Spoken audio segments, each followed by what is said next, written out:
Hello दोस्तों, welcome to Ashish classes. आज हम क्लास 12th का चैप्टर है हमारा केमिकल काइनेटिक्स। उस केमिकल काइनेटिक्स का एक इम्पॉर्टेंट टॉपिक देख लेते हैं। टॉपिक है हमारा रेट ऑफ केमिकल रिएक्शन। ठीक है, यानी किसी भी केमिकल रिएक्शन का क्या करना है, हमें रेट कैसे फाइंड करते हैं। ठीक है भाई, कोई केमिकल रिएक्शन होती है तो उसमें रेट होता है ना भाई। कई सारी केमिकल रिएक्शन क्या होती है, स्लो होती है और कई सारी फास्ट होती है, तो उनका रेट निकालना होता है। तो सबसे पहले आइए हम इसकी डेफिनेशन पढ़ लेते हैं।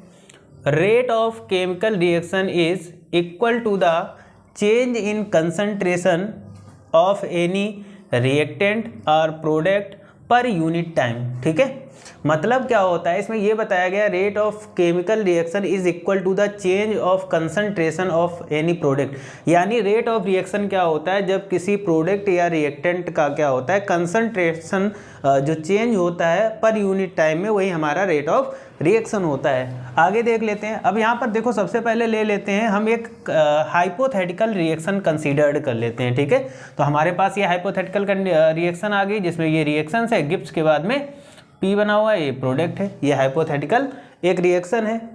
यहाँ पर देख लेते हैं 1 मोल रिएक्टेंट R। अब देखो यहाँ पर 1 मोल रिएक्टेंट लेते हैं, जिसे हमने R से इंडिकेट किया है, और 1 मोल प्रोडक्ट है हमारा जो P। ठीक है, active mass of R1 and P1 R, the concentration of R and P। मतलब क्या है कि यहाँ पर जो R1 R और P का जो कंसंट्रेशन है वो क्या है हमारा, मतलब R1 and P1 are the concentration of R and P।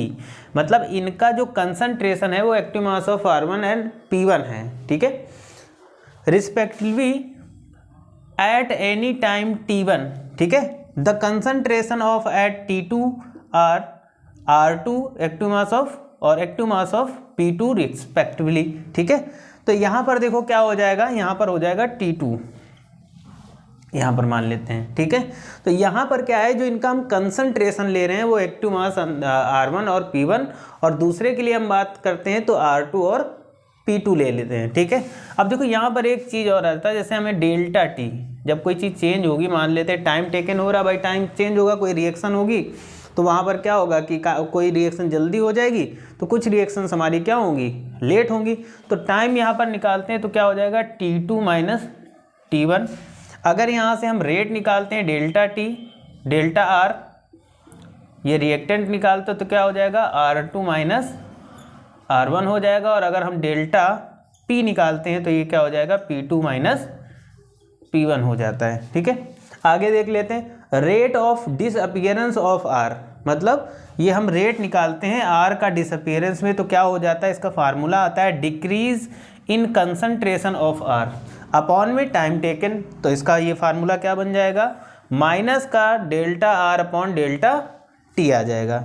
उसी तरीके से हम रेट अपीयरेंस ऑफ P निकाल देते हैं, तो रेट अपीयरेंस ऑफ P आ जाता है हमारा increase in concentration upon time taken, यानी क्या आ जाएगा, प्लस का delta P active mass of delta P upon delta T आ जाता है। अगर हम इसको दूसरे तरीके से लिखना चाहें R करके, तो यहाँ रेट ऑफ रिएक्शन की अगर हम बात करते हैं, ठीक है, तो रेट ऑफ रिएक्शन को हम ऐसे भी शो कर सकते हैं। ठीक है, इस तरीके से भी हम शो कर सकते हैं। ठीक है, तो ये रहा हमारा रेट ऑफ केमिकल रिएक्शन।